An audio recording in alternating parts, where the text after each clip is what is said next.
BBC Bangla. এখন রাত 10:30। একটু পরেই শুনবেন সর্বশেষ বিশ্ব সংবাদ। আপনারা বিবিসি শুনছেন ঢাকায় FM 100,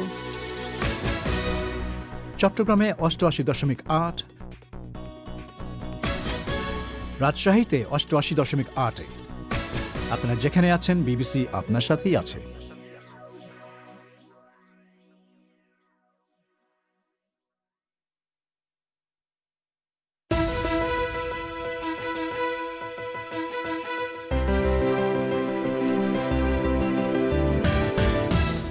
বিবিসি বাংলায় এখনকার প্রধান খবর। চীনের এক মহাকাশযান চাঁদের বুকে অবতরণের জন্য তৈরি হচ্ছে। বাংলাদেশের আদালত বলছে এখন থেকে যাবজ্জীবন মানে 30 বছরের কারাদণ্ড। আরেকটি কারাদণ্ড হচ্ছে আমৃত্যু। একে মৃত্যুদণ্ডের বিকল্প হিসেবে দেখছেন মানবাধিকার কর্মীরা। আমি মনে করি যে মৃত্যুদণ্ডটা তো শেষ হয়ে যাওয়া, অনেক নির্দোষ ব্যক্তি অনেক সময় ঢুকে যায়। সেই জায়গাগুলো থেকেই যদি চিন্তা করে এই অপশনটা রাখা যায়, তাহলে পরে কখনো কখনো আমরা মৃত্যুদণ্ডের মতো একটা মারাত্মক জায়গা থেকে আমরা একটু হলেও কমে আসবো। ভারতের আসাম সরকার বিয়ে সংক্রান্ত একটি নতুন আইন আনছে, যেখানে পাত্রপাত্রীর ধর্ম সরকারকে জানাতে হবে। প্রান্তিক আয়োজনে থাকছে ফেসবুক লাইভের অডিওর অংশবিশেষ। তবে শুরুতেই এখনকার মতো সর্বশেষ বিশ্ব সংবাদ।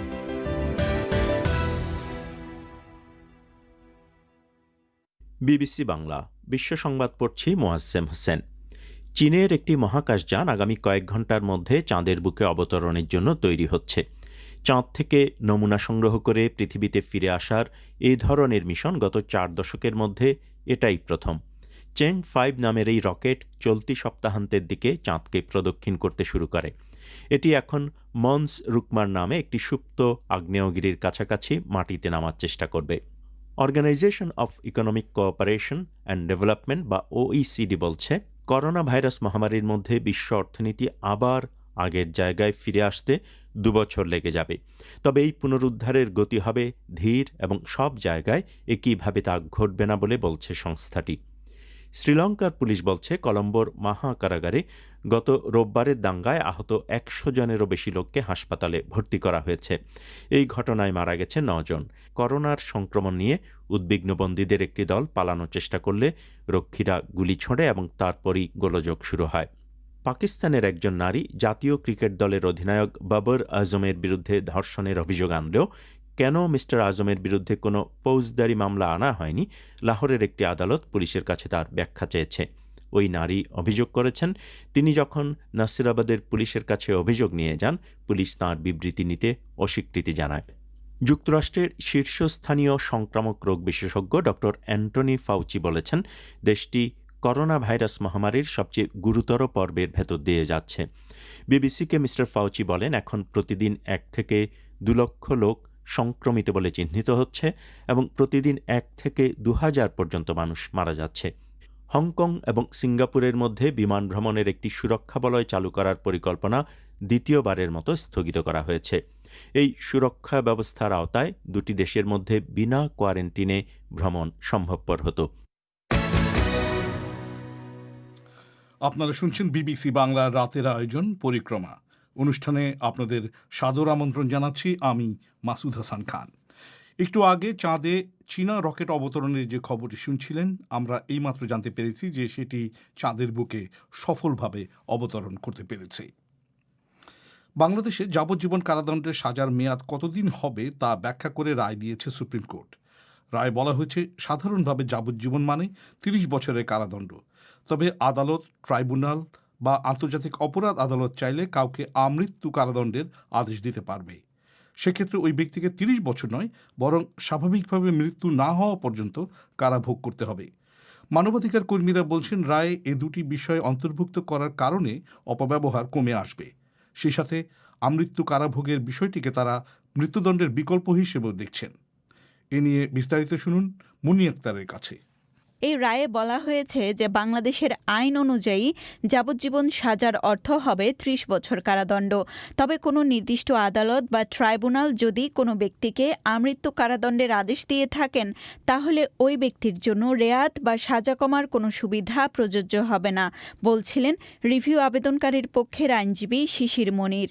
আপিল বিভাগ তার শর্ট অর্ডারে বলেছে যে বাংলাদেশের দণ্ডবিধি এবং ফৌজদারি কার্যবিধি অনুযায়ী যাবজ্জীবন সাজার অর্থ হবে 30 বছর কারাদণ্ড। তবে কোনো নির্দিষ্ট আদালত অথবা ট্রাইব্যুনাল যদি কোনো ব্যক্তিকে আমৃত্যু কারাগারের আদেশ দিয়ে থাকেন, সেক্ষেত্রে ওই ব্যক্তির জন্য কোনো ধরনের রেয়াত বা বেনিফিট প্রযোজ্য হবে না। তিনি আমৃত্যুই কারাগারে থাকতে হবে, যেহেতু তিনি কোনো বেনিফিট পাওয়ার হকদার নন। এর আগে 2001 সালের রাজধানী ঢাকার অদূরে সাভারে জামান নামে এক ব্যবসায়ীকে গুলি করে হত্যার ঘটনায় 2003 সালে 3 জনকে মৃত্যুদণ্ড দিয়েছিল আদালত। এই রায়ের বিরুদ্ধে আসামিরা আপিল করলে শেষমেশ তাদের মৃত্যুদণ্ডের সাজা বাতিল করে যাবজ্জীবন কারাদণ্ডের রায় দেয়া হয়। তবে রায়ে উল্লেখ করা হয় যে তাদের আমৃত্যু কারাভোগ করতে হবে। এই ঘটনার পর যাবজ্জীবনের সাজার মেয়াদ নিয়ে বিভ্রান্তিতে পড়েছিলেন আইনজীবীরা, কারণ এর আগে সরকারি সার্কুলারে যাবজ্জীবন কারাদণ্ডের মেয়াদ 30 বছর বলে উল্লেখ করা হয়েছিল। এর জের ধরে করা এক রিভিউ আবেদনের রায়ে আজ যাবজ্জীবন কারাদণ্ডের মেয়াদ নিয়ে ব্যাখ্যা দিল সর্বোচ্চ আদালত। আইনজীবী শিশির মনির বলেন, এর মাধ্যমে আপাতত বিভ্রান্তি দূর হলো। আইন বিশেষজ্ঞরা বলছেন, আইনের 4টি ধারাকে বিশ্লেষণ করে এই রায় দেয়া হয়েছে। অ্যাটর্নি জেনারেল AM আমিনউদ্দিন বলেছেন, পুরো রায় প্রকাশ না হওয়া পর্যন্ত এর বিশ্লেষণ করা সম্ভব হবে না। মানবাধিকার কর্মীরা এই রায়কে স্বাগত জানিয়েছেন। মানবাধিকার কর্মী এবং আইনজীবী এলিনা খান বলেন, আমৃত্যু কারাদণ্ডের ক্ষেত্রে রেয়াতের মতো সুবিধা ব্যবহার করে আইনের ফাঁক গলে গুরুতর মামলার আসামিরা পার পেয়ে যেতে পারবে না। আর দ্বিতীয়ত, বিশেষ বা গুরুতর মামলার ক্ষেত্রে আমৃত্যু কারাদণ্ড রাখা হলে সেটি মৃত্যুদণ্ডের সাজার বিকল্প হিসেবে ব্যবহৃত হতে পারে। আমি মনে করি যে মৃত্যুদণ্ডটা তো শেষ হয়ে যাওয়া, অনেক নির্দোষ ব্যক্তি অনেক সময় ঢুকে যায়। সেই জায়গাগুলো থেকেই যদি চিন্তা করে এই অপশনটা রাখা যায়, তাহলে পরে কখনো কখনো আমরা মৃত্যুদণ্ডের মতো একটা মারাত্মক জায়গা থেকে আমরা একটু হলেও কমে আসবে। আর রাজনৈতিক সুবিধা, আশ্রয়, বিভিন্ন দুর্নীতির মধ্যে দিয়ে এই সমস্ত লোকগুলা কিন্তু বের হয়ে যাওয়ার একটা স্কোপ পায়। সেই জায়গাগুলো থেকে আপনার ঘটনার গুরুত্ব বুঝে আমার মনে হয় মাননীয় বিচারক করে এই ব্যবস্থা বা সিদ্ধান্ত গ্রহণ করবে। তবে কোন কোন ক্ষেত্রে আমৃত্যু যাবজ্জীবন কারাদণ্ড দেয়া যাবে সে বিষয়ে এখনও বিস্তারিত কিছু জানানো হয়নি। শুনছিলেন মুন্নি আক্তারের প্রতিবেদন। ভারতের উত্তর পূর্বাঞ্চলীয় রাজ্য আসাম সরকার ওই রাজ্যে বিবাহ সংক্রান্ত একটি নতুন আইন আনতে চলেছে, যেখানে পাত্রপাত্রীর ধর্ম সরকারকে জানাতে হবে। বিজেপি শাসিত এই রাজ্যটি এমন এক সময়ে এই ঘোষণা দিল যখন ভারতের বেশ কয়েকটি বিজেপি শাসিত রাজ্য তথাকথিত লাভ জিহাদ রোধে আইন আনার কথা বলেছে। তবে আসাম সরকার বলছে তাদের আইনের সঙ্গে লাভ জিহাদের কোনো সম্পর্ক নেই। কিন্তু অনেকেই মনে করছেন এর মাধ্যমে সরকার প্রতিটা বিয়ে এবং দম্পতির উপর নজরদারি চালাবে। শুনুন কলকাতা থেকে সংবাদদাতা অমিতাভ ভট্টশালীর প্রতিবেদন। আসামের অতি প্রভাবশালী মন্ত্রী হিমন্ত বিশ্ব শর্মা ঘোষণা করেছেন যে ওই রাজ্যে বিয়ের অন্তত 1 মাস আগেই হবু দম্পতিকে একটি সরকারি ফর্ম পূরণ করতে হবে, যেখানে পাত্র এবং পাত্রীর ধর্ম, পেশা, আয় ইত্যাদি তথ্য জানাতে হবে। তিনি যদিও বলছেন যে তাদের আইনটির সঙ্গে কথিত লাভ জিহাদের কোনো সম্পর্ক নেই, কিন্তু এও বলছেন যে উত্তরপ্রদেশ আর মধ্যপ্রদেশে লাভ জিহাদ রোধে যে আইন হচ্ছে তার কিছু অংশ তাদের আইনটিতেও থাকবে। আইনটি কেন আনা হচ্ছে এক সংবাদ সম্মেলনে সেই ব্যাখ্যা দিচ্ছিলেন mister Himanta Biswa Sarma. Our idea is not the love jihad, the so-called. You should not hide your identity, number one. Himanta Biswa শর্মার কথায় তাদের আইনটির ধারণা তথাকথিত লাভ জিহাদ নিয়ে নয়। বিয়ের আগে কারো নিজের পরিচয় গোপন করা উচিত নয়, সেই পরিচয়ের মধ্যে স্বাভাবিকভাবেই ধর্মীয় পরিচয় থাকবে। এছাড়াও আয়, পেশা, ঠিকানা এসবও জানাতে হবে। এখানে প্রশ্নটা হলো বিয়ের মতো একটা ঘটনায় যেন স্বচ্ছতা থাকে। অনেক সময় একই ধর্মের মধ্যে বিয়ের ক্ষেত্রেও দেখা গেছে যে পাত্র হয়তো কোনো অনৈতিক পেশায় জড়িত। এগুলো আটকানোর জন্যই এই আইনটা আনা হচ্ছে। তথাকথিত লাভ জিহাদের সঙ্গে এর কোনো সম্পর্ক নেই বলছিলেন হিমন্ত বিশ্ব শর্মা। তিনি আরও বলছিলেন যে এই আইনের মাধ্যমে আসলে আসামের নারীদের ক্ষমতায়ন হবে। কিন্তু জোরহাটের বাসিন্দা নারী আন্দোলনের কর্মী বন্দিতা আচার্য প্রশ্ন করছিলেন যে নিজের ধর্মীয় পরিচয় সহ বিস্তারিত সরকারের কাছে তুলে দেওয়া হলে সেটা নারীর ক্ষমতায়ন কিভাবে হবে? Though the minister is saying it's the empowerment of our sisters. How can it be an empowerment of the Miss আচার্যর কথায় একজন নারীকে যদি বিয়ের মতো একটা প্রতিষ্ঠানে যোগ দেওয়ার আগে সরকারকে জানাতে হয় তার ধর্মবিশ্বাস সহ সব ব্যক্তিগত তথ্য, সেটা নারীর ক্ষমতায়ন হয় কি করে? মন্ত্রী এটা বলছেন না ঠিকই, কিন্তু যেভাবে অন্যান্য বিজেপি শাসিত রাজ্যগুলি লাভ জিহাদ রোধ আইন আনছে, এটাও সেরকমই হবে বলে তিনি নিশ্চিত। যেখানে হিন্দু এবং মুসলমানদের বিয়ের জন্য আলাদা আইন আছে, আবার দুই ধর্মের মধ্যে বিয়ের জন্য বিশেষ বিবাহ আইন আছে, সেখানে একটা নতুন আইন এনে হবু দম্পতির সব ব্যক্তিগত তথ্য সরকারকে কেন জানাতে হবে? বিয়ের মতো একটা সম্পর্কের ভেতরে তো একটা প্রাতিষ্ঠানিক নজরদারি চলবে, বলছিলেন বন্দিতা আচার্য। আইনের ছাত্রী উৎপলা দাসের কথায়, মনুবাদী সংস্কৃতিতে বিশ্বাস করে যে সরকার, তাদের কাছে এটাই আশা করা যায়। তারা নারীদের সুরক্ষিত রাখার উপায় হিসেবে স্বামীর ভালো রোজগার প্রয়োজন এটাই মনে করে, সেই জন্যই এই আইন। In a feudal society like India, people think that the male partner should have a good income so that... miss Das বলছিলেন, ভারতের মতো একটা সামন্ততান্ত্রিক সমাজে মনে করা হয় যে পরিবারের পুরুষটি ভালো রোজগার করলেই নারী ভালো থাকতে পারবে, সুরক্ষিত থাকতে পারবে। কিন্তু তারা নারীদের স্বাবলম্বী হবার কথা বলেন না। দরকার তো সেটাই। একজন নারী হিসেবে তার মনে হয় যে সরকার এই আইনটির মাধ্যমে নারীর ক্ষমতায়ন কখনোই চায় না, বলছিলেন আইনের ছাত্রী উৎপলা দাস। গুয়াহাটি হাইকোর্টের প্রবীণ আইনজীবী হাফিজ রশিদ চৌধুরীর মতে, হিমন্ত বিশ্ব শর্মার এই ঘোষণা আসলে আগামী বছর ভোটের দিকে তাকিয়ে ধর্মীয় বিভাজনের প্রচেষ্টা। যেহেতু বুশ সামনে যতটুকু মুসলমানদের এগেনস্টে বলবে এবং মুসলমানের লতে হাত দিবে, ততটুকু ভোটটা পোলারাইজ হবে। ভোটটা পোলারাইজ করার জন্য উনি এই ধরনের বক্তব্য রাখতেছে। বেসিক্যালি ওনারা চায় যে কিভাবে মুসলিমদের হ্যারাস করতে পারে। এদিকে তুমি লাভ জেহাদ ইউপিতে হয়েছে, তারপরে ল অর্ডিন্যান্স হয়ে গেছে, এমপিতে অর্ডিন্যান্স হয়ে গিয়েছে। সেই ধরনের হয়তো একটা প্রপোজাল লেটার হয়তো তারা শুনবে। এর আগেও মিস্টার হিমন্ত বিশ্ব শর্মা বলেছিলেন যে তার রাজ্যে মুসলমান ছেলেরা অনেক সময় হিন্দু নাম নিয়ে ভুয়া ফেসবুক অ্যাকাউন্ট খুলে হিন্দু মেয়েদের সঙ্গে সম্পর্ক স্থাপন করছে এবং তারপরে বিয়ে করছে। এভাবেই আসামের হিন্দু নারীরা লাভ জিহাদের শিকার হচ্ছে বলেও তিনি মন্তব্য করেছিলেন। অমিতাভ ভট্টশালী, কলকাতা থেকে। বাংলাদেশ তৃতীয় সাবমেরিন কেবলের সঙ্গে যুক্ত হতে যাচ্ছে। জাতীয় অর্থনৈতিক পরিষদের নির্বাহী কমিটি একনেক আজ এই সংক্রান্ত একটি প্রকল্প অনুমোদন করেছে। সরকার বলছে এই প্রকল্প বাস্তবায়নে প্রায় 700 কোটি টাকা খরচ করবে। বাংলাদেশে ইন্টারনেটের স্পিড, দাম এবং সংযোগের বিস্তৃতি নিয়ে গ্রাহকদের কাছ থেকে ব্যাপক অভিযোগ শোনা যায়। তৃতীয় সাবমেরিন কেবলের সঙ্গে যুক্ত হওয়ায় গ্রাহকের কী লাভ হবে, খোঁজ নিয়েছেন সংবাদদাতা সাইয়েদা আক্তার। বৈশ্বিক মহামারীর কারণে মানুষ যখন লকডাউন এবং সীমিতভাবে সব ধরনের আনুষ্ঠানিক কাজকর্ম করছে, সেই সময় সরকারি হিসাবে দেখা যাচ্ছে দেশে ইন্টারনেট ব্যবহারকারীর সংখ্যা বেড়েছে। বাংলাদেশ টেলিযোগাযোগ কর্তৃপক্ষ বিটিআরসির সর্বশেষ অর্থাৎ অক্টোবর 2020 সালের তথ্য অনুযায়ী দেশে এখন আইএসপি ও পিএসটিএন ভিত্তিক গ্রাহক রয়েছে 86.5 লাখের মতো, আর মোবাইল ইন্টারনেট ব্যবহার করেন 10 কোটির বেশি মানুষ। ডাক, টেলিযোগাযোগ ও তথ্য প্রযুক্তি মন্ত্রী মোস্তফা জব্বার জানিয়েছেন, মহামারীর সময় গত কয়েক মাসে বাংলাদেশে ব্যান্ডউইথের ব্যবহার দ্বিগুণ হয়েছে। তিনি বিবিসিকে বলছিলেন, এখন উচ্চ গতির ইন্টারনেট সেবার চাহিদা পূরণের উদ্দেশ্য মাথায় রেখে মঙ্গলবার জাতীয় অর্থনৈতিক পরিষদ একনেকে তৃতীয় সাবমেরিন প্রকল্প অনুমোদন করা হয়েছে।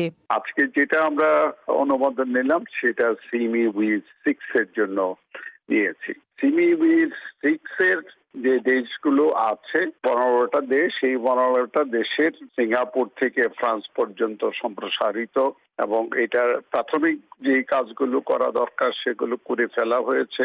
কনসোর্টিয়ামের জন্য যে এমওইউ সই করার আমরা সেই এমওইউ সই করে ফেলেছি, এবং তার মধ্য থেকে আমাদের বেনিফিটের মাত্রাটা যেটা হচ্ছে যে আমরা সিমি উইথ 6 এ যাওয়ার ফলে আমাদের ব্যান্ডউইথ ক্যাপাসিটিটা হয়ে যাবে একেবারে পুরোপুরি চাহিদা মেটানোর জন্য। সিমি উই 5 অর্থাৎ দক্ষিণ পূর্ব এশিয়া, মধ্যপ্রাচ্য, পশ্চিম ইউরোপ এই নামগুলোর অদ্যাক্ষর ধরে একটি নেটওয়ার্ককে বোঝায়। এটি একটি অপটিক্যাল ফাইবার সাবমেরিন কেবল যোগাযোগ ব্যবস্থা যা সিঙ্গাপুর এবং ফ্রান্সের মধ্যে টেলিযোগাযোগ বহন করে। ডাক, টেলিযোগাযোগ ও তথ্য প্রযুক্তি মন্ত্রী মিস্টার জব্বার বলেছেন, 2023 সাল নাগাদ এই নেটওয়ার্ক পুরোপুরি কার্যকর হবে। কিন্তু বাংলাদেশে ইন্টারনেট ব্যবহারের হার দ্রুত বেড়ে চললেও, বিশেষ করে মহামারীর সময় গত 8 মাসে বহুলাংশে বৃদ্ধি পেলেও তার সঙ্গে পাল্লা দিয়ে বাড়েনি সেবার মান। ঢাকা বিশ্ববিদ্যালয়ের একজন শিক্ষার্থী ইমামা দিনা বলছিলেন, তার বিশ্ববিদ্যালয়ের ক্লাস হচ্ছে অনলাইনে, আবার হাত খরচের জন্য তিনি যেখানে টিউশনি করেন সেখানেও অনলাইনেই পড়া দেখিয়ে দেন তিনি। আর এই দুটো জায়গাতেই ইন্টারনেটের স্পিড এবং দাম নিয়ে তিনি ব্যাপক মুশকিলে পড়েন। সাধারণত সবচেয়ে বড় প্রবলেম সেটা হচ্ছে কি যখন ব্রডব্যান্ড কানেকশন থাকে না কোনো কারণে, যেমন কারেন্ট চলে যায় যখন, অথবা যখন আমরা একদম কনস্ট্যান্ট কানেকশনটা পাই না, তখন ডেটা প্যাকেজ কিনতে হয় সাধারণত আমাদেরকে কোনো একটা। আর ডেটা প্যাকেজের তো বেশ দাম। 1 ঘন্টা একটা ক্লাসের জন্য দেখা যায় যে সাধারণত 200 মেগাবাইট থেকে তার চেয়ে বেশি খরচ হয়, 500 মেগাবাইট 600 মেগাবাইট পর্যন্ত খরচ হয়ে যেতে পারে। সাধারণত 1 GB একটা প্যাকেজে দেখা যায় 50 টাকা বা 60 টাকা বা আরো বেশি। ডাক, টেলিযোগাযোগ ও তথ্য প্রযুক্তি মন্ত্রী আশা করছেন সামনের দিনে মানুষ অনেক বেশি ব্রডব্যান্ড লাইন ব্যবহারের দিকে ঝুঁকবে। তখন ক্রমে ইন্টারনেটের স্পিড বৃদ্ধি, দেশ জুড়ে নেটওয়ার্ক সম্প্রসারণ এবং দাম কমে আসা সহ সামগ্রিক অগ্রগতি ঘটবে, যার পেছনে মূল ভূমিকা পালন করবে এই তৃতীয় সাবমেরিন কেবল। কিন্তু মন্ত্রীর এই বক্তব্যের সঙ্গে পুরোপুরি একমত নন ইন্টারনেট সেবাদাতা প্রতিষ্ঠানের সংগঠন ISPAB-র সভাপতি আমিনুল হাকিম। তিনি বলছেন, দাম কমা এবং সেবার মান বাড়ানোর জন্য স্থানীয় অবকাঠামোতে উন্নতি আনতে হবে। সিএমই 4 যখন আমাদের ব্যবহারযোগ্য থাকবে না, তখন কিন্তু আমরা সাবমেরিন কেবলের রিডান্ডেন্সিটা এনশিওর করতে পারছি। বহির্বিশ্বের সাথে যে আমাদের যোগাযোগটা হচ্ছে, এটা আনইন্টারাপ্ট হবে এতটুকু বলা যেতে পারে। বাট লোকাল ইনফ্রাস্ট্রাকচারের উপর ডিপেন্ড করবে আপনার এই অ্যাক্সেসিবিলিটি কতটুকু আমরা এনশিওর করছি, অ্যাফোর্ডেবল প্রাইসে এনশিওর করতে পারছি কিনা, এই টোটালটা কিন্তু আমার লোকাল ট্রান্সমিশনের উপর বেস করে নির্ভর করে। তৃতীয় সাবমেরিন কেবলে যুক্ত হতে কক্সবাজার ল্যান্ডিং স্টেশন থেকে গভীর সমুদ্রের মূল লাইনের দূরত্ব হবে 1850 কিলোমিটার। এই কেবলের সক্ষমতা হবে 10,000 GBps। সাইয়েদা আক্তার। আপনারা শুনছেন বিবিসির অনুষ্ঠান পরিক্রমা। আপনাদের সঙ্গ দিচ্ছি আমি মাসুদ হাসান খান। এবার বিবিসি বাংলায় আজকের ফেসবুক লাইভের রেকর্ড করা অডিওর অংশবিশেষ। সবাইকে আমন্ত্রণ জানাচ্ছি বিবিসি বাংলায়, সাথে আছি আমি ফয়সাল তিতুমির। এবং আপনারা এর মধ্যে জেনেছেন আমাদের আজকের টপিক অনলাইনে ব্যক্তিগত আক্রমণ কেন। বিশেষ করে সামাজিক মাধ্যম এখন অনেকটাই যেন ধীরে ধীরে আমরা দেখতে পাই চোখের সামনে, যেন এটাই বোধহয় এখন আক্রমণের একটা অন্যতম হাতিয়ার হয়ে উঠেছে সোশ্যাল মিডিয়া। এই সাইবার বুলিং বা অনলাইন হ্যারাসমেন্ট যেটাই বলি না কেন, এটা বন্ধের কি আদৌ কোনো উপায় আছে কি না, এই বিষয়টি নিয়ে আমরা কথা বলতে চাই। এর মধ্যে আমাদের সঙ্গে যোগ দিয়েছেন আমাদের আজকের অতিথিরা। আমাদের সঙ্গে আছেন মিস ওয়ার্ল্ড বাংলাদেশ 2018 জান্নাতুল ফেরদৌস ঐশী, যিনি পরবর্তীতে বাংলাদেশকে বিশ্বমঞ্চেও প্রতিনিধিত্ব করেছেন। আছেন স্কুলের চিফ স্ট্র্যাটেজিস্ট সাকিব বিন রশিদ। আছেন নিশাত সুলতানা, লেখক, গবেষক এবং অ্যাক্টিভিস্ট। এছাড়া আছেন জিনিয়া মোমেন, যিনি মূলত একজন সিঙ্গেল মাদার এবং অবশ্যই নানান রকম স্ট্রাগলের মধ্য দিয়ে তাকে যেতে হয়। আপনাদের প্রত্যেককেই স্বাগত জানাচ্ছি বিবিসি বাংলা। ঐশী, একটু প্রথমে আপনাকে ধন্যবাদ জানাচ্ছি, খুব শর্ট নোটিশে আপনি আমাদের সঙ্গে যুক্ত হয়েছেন।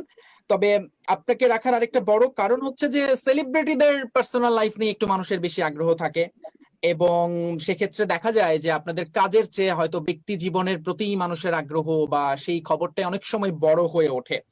এবং সম্প্রতি আমরা এরকমও দেখেছি একজনকে তার ফেসবুক অ্যাকাউন্টও ডিঅ্যাক্টিভেট করে দিতে হয়েছে তার ব্যক্তিগত জীবনের একটা ঘটনায়। সেক্ষেত্রে একটু বলবেন, এই যে ব্যক্তি জীবন নিয়ে মানুষের আগ্রহটা, আপনাদের ব্যক্তি জীবন নিয়ে মানুষের আগ্রহটা বেশি, সেটা আসলে ঠিক কিভাবে দেখেন? এটা কি স্বাভাবিক মনে করেন, নাকি এটা মনে করেন যে এক ধরনের আপনাদের প্রতি মানুষের অনধিকার চর্চা? কি বলবেন? আমি সবসময় একটা কথা বলি, আমি ফেসবুকে, আমার হোয়াটসঅ্যাপেও আমার স্ট্যাটাস দেওয়া যে অন্যের সাথে সেটাই করো যেটা তোমার সাথে অন্য কেউ করলে তুমি খুশি হবে, বা অন্য কেউ তোমার সাথে করুক তুমি সেটা চাও। তো ব্যক্তিগত জীবন প্রত্যেকটা মানুষেরই আছে, প্রত্যেকটা ব্যক্তির খুব পার্সোনাল কিছু বিষয় থাকে। তো সেটা সাধারণ মানুষের বলি বা আমরা যারা পর্দার সামনে কাজ করি বা আমরা যারা পাবলিক ফিগার তাদেরও আছে। তো যেটা আপনি বলেছেন যে ইদানিং আমাদের কাজের থেকে বেশি ব্যক্তিগত জীবন নিয়ে বেশি ইন্টারেস্ট মানুষ দেখায়। হ্যাঁ, আমার প্রিয় তারকার ব্যক্তিগত জীবন নিয়ে আমারও কিউরিয়াসিটি থাকতে পারে, কিন্তু আমার জানতে হবে যে আমার লিমিট কোন পর্যন্ত, আমার কতটুকু জানার অধিকার আছে। এমনকি আমার যদি বেস্ট ফ্রেন্ড কেউ হয়, আমার যে বেস্ট ফ্রেন্ড, তারও 100% জানার রাইট আমার নেই। আর অ্যাটলিস্ট পাবলিকের এটুকু মাথায় রাখতে হবে যে তারা আমাদেরকে পছন্দ করেন, তাদের জন্য আমরা, এবং তাদের সাপোর্ট ছাড়া আমাদের পক্ষে চলা সম্ভব না। কিন্তু তার মানে এটা না যে আমরা পাবলিকের সম্পত্তি। আমাদের ব্যক্তিগত জীবন আছে, আমরা আমাদের কাজ দ্বারা, অ্যাচিভমেন্ট দ্বারা তাদের কাছে পৌঁছেছি। এটার বাইরে সামান্য, যেমন আমার প্রিয় রং কি, আমি কি খেতে ভালোবাসি, আমি কোথায় পড়াশোনা করেছি, আমার বাবা মা, আমার পরিবার, এইটুকু। কিন্তু আমার পরিবারে খুব বেশি ব্যক্তিগত ঘটনা যেটা আমি শেয়ার করতে চাই না, not even with my best friend, সেটা আমি কিভাবে পাবলিক করবো এটা মানুষ এক্সপেক্ট করে, এবং সেটা নিয়ে আরেকজন যদি আমাকে অ্যাটাক করে, এটা আমিও কোনো সাধারণ মানুষকে করলে সাধারণ মানুষ নিতে পারবে না। তো এই জন্য বললাম মানুষের এক অন্তত এটুকু মাথায় রাখতে হবে তার লিমিট কতটুকু, এবং এটা আমার সাথে কেউ করলে আমি নিতে পারতাম কিনা। খুবই সহজ, এটা আমরা সবাই বুঝি, কিন্তু মানি কম হয়ে যাচ্ছে। খুবই ভ্যালিড কোশ্চেন যে আসলে আগে নিজেকে ওই জায়গাটায় দাঁড় করিয়ে দেখা বা নিজেকে আয়নায় দেখা। তবে আমি নিশ্চিত আমরা যখন এই আলোচনাটা করছি এবং সেটা একটা ভার্চুয়াল মিডিয়াতেই যাচ্ছে, সেখানেও আমরা হয়তো একটু পরে মন্তব্যতে দেখবো নানান রকম মন্তব্য থাকবে, ভালো মন্দ সবকিছু মিলেই। তবে সাকিব, আপনি প্রায় ভিডিও বানিয়ে থাকেন সোশ্যাল মিডিয়া কার্টিসি নিয়ে মানুষের, আমিও সেগুলো দেখেছি বেশ কিছু। কিন্তু একটা জিনিস তো ঠিক, আমরা বিবিসি বাংলাতেও দেখি, আমরা যখনই যেই খবরই দিই সেখানে কিছু না কিছু এক ধরনের নেতিবাচক মন্তব্য থাকবেই। কারণটা কি? মানে আপনার কি মনে হয় যে কিছু মানুষ কি সবসময় নেতিবাচক মনোভাব নিয়ে থাকেন, নাকি শুধুমাত্র বিরুদ্ধতা করার জন্যই তারা একটা বিপরীত মন্তব্য করেন? আপনার সাথে আমার যখন দেখা হয় তখন আমি আপনাকে সালাম দিই, জিজ্ঞেস করি কেমন আছেন। আমার যদি আপনাকে খুব একটা পছন্দ নাও হয়, আমি আপনাকে চট করে একটা মাইক দিয়ে বসি না। কেন বসি না? কারণ গত কয়েকশো বছর, গত কয়েক হাজার বছরের বিবর্তন হয়েছে, তার মাধ্যমে আমরা সামাজিকতা শিখেছি, সামনাসামনি দাঁড়িয়ে কিভাবে কথা বলতে হয়। অনলাইনে আমরা দিতেছি মাত্র 8, 10, 12 বছর। এই 12 বছরে অনলাইনের যে সামাজিকতা, এটা শেখা হয়ে ওঠেনি। তাই যারা নতুন অনলাইনে ঢুকেছেন তারা অনেকেই মনে করছে যে এই জগৎটা সাধারণ জগতের মতো না, এখানে কিবোর্ডের পিছনে লুকিয়ে মানুষকে গালি দেয়া যাবে, মানুষকে যা ইচ্ছে তাই বলা যাবে। ওই মুহূর্তে যদি আমি কিবোর্ড আর মনিটরের ব্যবধানটা তুলে দেই এবং সাথে সাথে যদি সেই ব্যক্তি আমার মুখোমুখি এসে দাঁড়ায়, তাহলে কিন্তু এটা লজ্জার বিষয় হয়ে যাবে যে লোকটা আমাকে এই মুহূর্তে গালি দিল। তো আমার মনে হয় যে যারা গালি দেন তারা এইটা একবার চিন্তা করেন না যে এই একই কথাটা উনি সামনাসামনি হলে বলতেন কিনা। দ্বিতীয় কারণ হচ্ছে যে আমাদের সবার মধ্যে অনেক চাপা ক্ষোভ, সবাই অনেক রেগে আছে এবং সেটা বের করার কোনো আউটলেট নাই। হ্যাঁ, আমরা চিন্তা করতেছি যে আমরা সরকারের সাথে রেগে আছি, আমরা পাশের বাসার লোকের সাথে রেগে আছি, আমাদের নিজেদের জীবন নিয়ে অসন্তোষ আছে, হিংসা আছে, ঈর্ষা আছে, অনেক কিছু আছে। এখন এগুলো ঝাড়ার তো একটা জায়গা লাগবে। এগুলোই আমরা গিয়ে ঝাড়বো সাকিব আল হাসানের পোস্টে গিয়ে যে এই বেটা তুই এটা কেন করছিস, এবং সেখানে অনেকেই আরো লাইক দিচ্ছে বা হাহা দিচ্ছে, লাভ দিচ্ছে, সো সে আরো উৎসাহ পাচ্ছে, হিরো হইছি। সো ওই অ্যাপ্রিসিয়েশন আছে, বাট ওইখানটা তো আপনার এটুকু বোঝা উচিত যে হয়তো মানে এইটাই সবচেয়ে গ্রহণযোগ্য আচরণ না, এটা শাস্তি দিয়ে ঠিক করা যাবে না, এটা শিক্ষা দিয়ে ঠিক করতে হবে। আচ্ছা, আমি আসলে একটু নিশাত সুলতানা আপনার কাছে আমি এবার একটু অন্য দিক দিয়ে যেতে চাই, কারণ আলোচনাটা একদিকেই যাচ্ছে। কিন্তু আমি যদি বলি যারা লিখছেন তাদেরও নিশ্চয়ই একটা অবস্থান আছে, যুক্তি আছে, তারা এটা কেন লিখছেন। আমি এখানে একটা জিনিস একটু অ্যাড করতে চাই। আমরা যারা লেখালেখি করি আমরাও কিন্তু নানা রকম ভায়োলেন্সের শিকার হচ্ছে, যেটা কিনা মনে করেন যে একটা শিশুর অধিকার নিয়ে আমি লিখছি, সেখানেও কিন্তু লেখককে গালমন্দ করা হচ্ছে, যেটা কোনোভাবেই আসলে হওয়ার কথা না, কারণ শিশুদের ভালো সবাই প্রত্যাশা করে। তবে আপনি কিন্তু কারণ যেটা বললেন সেটা হচ্ছে আমার কাছে যেটা মনে হয়, যারা ব্যক্তি জীবনে কোনো কারণে নিজেদেরকে গুরুত্বহীন বলে মনে করেন তারা অনেক সময় গুরুত্ব পাওয়ার জন্য এই ধরনের অ্যাটিটিউড গুলো করেন। এটা শুধু আমার কথা না, গবেষণাতেও এই ধরনের বিষয় বের হয়ে এসেছে। যেমন মনে করেন যে প্রত্যেকটা মানুষ কিন্তু নিজেকে গুরুত্বপূর্ণভাবে দেখতে ভালোবাসেন, এবং তারকারা হলেন তারাই যারা কিনা সবসময় আমাদের বলতে পারেন যে সবসময় আমাদের অ্যাটেনশনের কেন্দ্রবিন্দুতে থাকেন তারকারা। তো সাধারণত তো খুব সহজে আসলে তারকা হওয়ার পথটা তো এত সহজ না, এখানে অনেক কাঠখড় পোড়াতে হয়, অনেক সংগ্রাম করতে হয়, পরিশ্রম করতে হয়। তো ওনারা অনেক সময় মনে করেন কি আমি একটা আজে বাজে কমেন্ট করলে এটা হয়তো কারো না কারো নজরে পড়বে, আমিও কিছুটা গুরুত্ব পাবো, এই ধরনের একটা মানসিকতা তাদের মধ্যে কাজ করে। এছাড়া যে মূল্যবোধের অভাব এবং পারিবারিক শিক্ষা সম্প্রীতির অভাব, এই বিষয়গুলো তো পুরনোই। আমরা যে টপিকটা নিয়ে কথা বলছি এবং এক্ষেত্রে অনেক সময় যেন আক্রমণটা বেশিরভাগই নারীদের দিকেই যায়, এবং জিনিয়ার কাছে যে প্রসঙ্গে আসতে চাই যে নারীদের জন্য এটা যদি বেশি হয়, সেক্ষেত্রে একজন সিঙ্গেল মাদার হিসেবে আপনার ব্যক্তি জীবন এবং বাস্তব জীবন পাশাপাশি ভার্চুয়াল জীবন দু জায়গাতেই স্ট্রাগলটা আপনি কিভাবে দেখেন? আসলে সিঙ্গেল মাদার হিসেবে আসলে একজন সিঙ্গেল মাদার হিসেবে যে আমি নিজেকে পরিচয় দিচ্ছি, দুঃখজনক ভাবে হলো অত্যন্ত সত্যি কথা হচ্ছে যে আমার আশেপাশের মানুষজনও যেন এই ব্যাপারটি একেবারেই এখনো মেনে নিতে পারছেন না, যে না হ্যাঁ সাথে একজন হাজবেন্ড থাকবেন বা হাজবেন্ড নাই, সাথে একটি ছোট বাচ্চা, আমার মেয়ের বয়স 7 বছর, এখন ওকে 10 মাস থেকে 7 বছর পর্যন্ত আমি একাই করেছি। এবং সেই সাথে আরেকটু যুক্ত করতে চাই যে আমার আসলে বাবা মা কেউ বেঁচে নেই। হয়তো রাতে আমি বাইক চালাই, আমি আমার মেয়েকে নিয়ে 10টার সময় আসছি, আমার কাছের মানুষই কিন্তু আমাকে বলছে যে তুমি এত রাতে মেয়েকে নিয়ে আসছো। এটা হচ্ছে এক ধরনের। আর সাইবার বুলিং যেটা বলছি, যে ফেসবুকে একটা ছবি দেখে হয়তো কেউ এরকম একটা বিরূপ মন্তব্য করে দিল যে হ্যাঁ ও তো এখন একা একাই থাকবে। এই জিনিসগুলোর মধ্যে দিয়ে না আসলে প্রতিনিয়ত যেতে হয়। তবে আমি মনে করি যে আসলে কে কি বললো বা পাছে লোকে কিছু বলে, অ্যাজ লং অ্যাজ আমি অনেস্ট আমার প্রতি এবং আমি কারোর প্রতি কোনো অন্যায় করছি না, অবিচার করছি না, আমি আমার ধারাটি আমি ঠিক রেখেছি, সেই হিসাবে আমি চলতে চাই। আমার ধন্যবাদ মনে জিনি, হয় আমরা যে আপনার যদি কাছে আইনের আবারও একটি ফিরবো। প্রয়োগ থাকে, আইনের যদি প্রয়োগ তো একটা আছে, এখন অনেক আইন হয়েছে, অনেক প্রয়োগও হচ্ছে, কিন্তু সেটা আসলে কতটুকু সার্বজনীন হচ্ছে সেটা একটা প্রশ্ন। আমাদের দেশে যে কোনো কিছু খুব খুব বেশি বিগড়ে গেলে আইনের কাছে যাওয়া হয়, যেতে হয়। তার আগে আমরা আইনের কাছে যেতে চাই না বা যেতে পারি না, আমাদের যাওয়া হয়ে ওঠে না, সংস্কৃতিতে নেই। কিন্তু আমরা যে ছোট ছোট বুলিং এর ঘটনা, এগুলোকে ক্রাইম হিসেবে ধরি না। সোশ্যাল মিডিয়াতে যখন 100-200 মানুষ এসে বললো যে আমাকে মেরে ফেলবে, তখন আমি আইনের কাছে গেলাম, পুলিশের কাছে গেলাম। কিন্তু এর আগে যখন হাজার খানেক মানুষ গালাগাল দিয়ে যাচ্ছে, তাদের বিরুদ্ধে আমি আজ পর্যন্ত অ্যাকশন নিতে পারিনি। আইনটা নিশ্চয়ই একটা আছে, কিন্তু আইনের প্রয়োগটা আরো শক্ত করে দরকার ভাই, এবং আইনটা অ্যাক্সেসিবল হওয়া দরকার। হ্যাঁ, আমাদের যে হটলাইন নাম্বার গুলো থাকে, কিংবা একটা সিম্পল প্রসিজার থাকা দরকার যে আপনি সাইবার বুলিং এর শিকার হলে একটা লিঙ্ক কপি পেস্ট করে বা একটা স্ক্রিনশট কপি পেস্ট করে একটা মোবাইল অ্যাপের মাধ্যমে বা এই ওয়েবসাইটের মাধ্যমে আপনি রিপোর্ট করতে পারবেন। এবং যদি আমরা নিদর্শন দেখি যে নিয়মিত এর বিরুদ্ধে ব্যবস্থা নেওয়া হচ্ছে, তাহলে কিন্তু আমরা রেগুলার রিপোর্ট করব। যদি ব্যবস্থা না নেওয়া হয়, আমরা আবার দমে যাব। আইন সকল নাগরিকের জন্য সমান হওয়া উচিত। সাকিব আল হাসানকে মারতে চাইছে সে অপরাধী, আমাকে মারতে চাইছে সে অপরাধী না, এটা ঠিক না।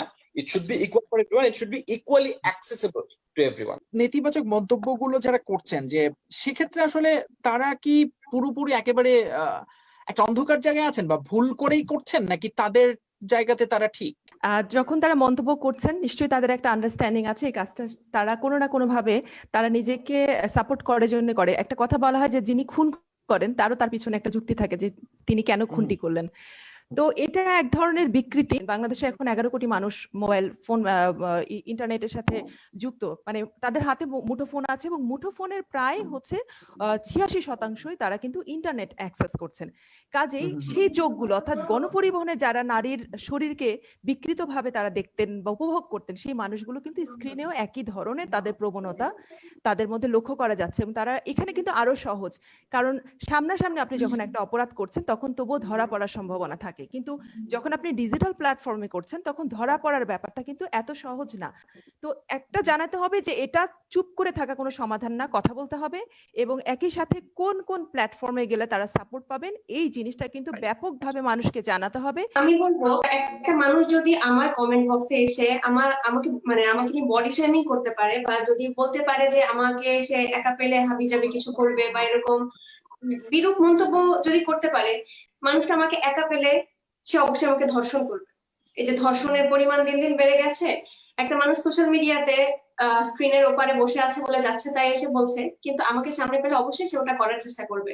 তো আমাদের ওইটা চিন্তা করে হাহা না দিয়ে, পক্ষে কথা না বলে রিপোর্ট করার জায়গা আছে, আমি রিপোর্ট করতে পারি, আমি সাইবার ক্রাইমের যেহেতু আইন আছে সেখানে কমপ্লেন করতে পারি এবং তাকে বোঝাতে পারি।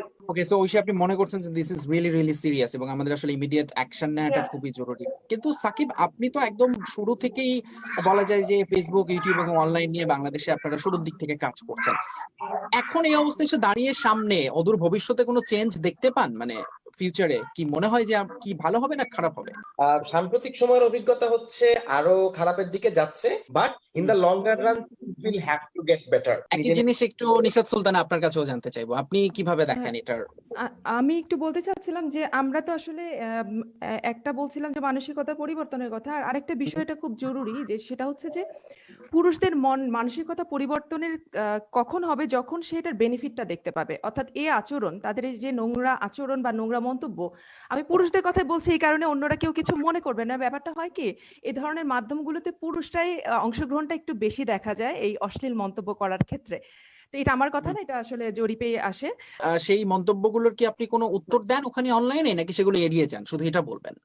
না, আমি যতটুকু সম্ভব ইতিবাচক ভাবে আমি সেটার উত্তর দেওয়ার চেষ্টা করি। আজকে যে বিষয় নিয়ে আমরা কথা বললাম, অনলাইনে ব্যক্তিগত আক্রমণ কেন সামাজিক মাধ্যম কি আক্রমণের হাতিয়ার হয়ে উঠছে কিনা, যোগ দিয়েছিলেন নিশাত সুলতানা, লেখক, গবেষক এবং অ্যাক্টিভিস্ট, ছিলেন সাকিব বিন রশিদ, 10 মিনিট স্কুলের চিফ স্ট্র্যাটেজিস্ট, ছিলেন জান্নাতুল ফেরদৌস ঐশী, মিস ওয়ার্ল্ড বাংলাদেশ 2018, এবং ছিলেন জিনিয়া মোমেন। আপনাদের প্রত্যেককে অসংখ্য ধন্যবাদ। আমি ফয়সাল তিতুমির আজকের মতো শেষ করছি বিবিসি বাংলার এই আলোচনা। নিশ্চয়ই পরবর্তীতে আমরা নতুন কোনো বিষয় নিয়ে আবারও হাজির হব।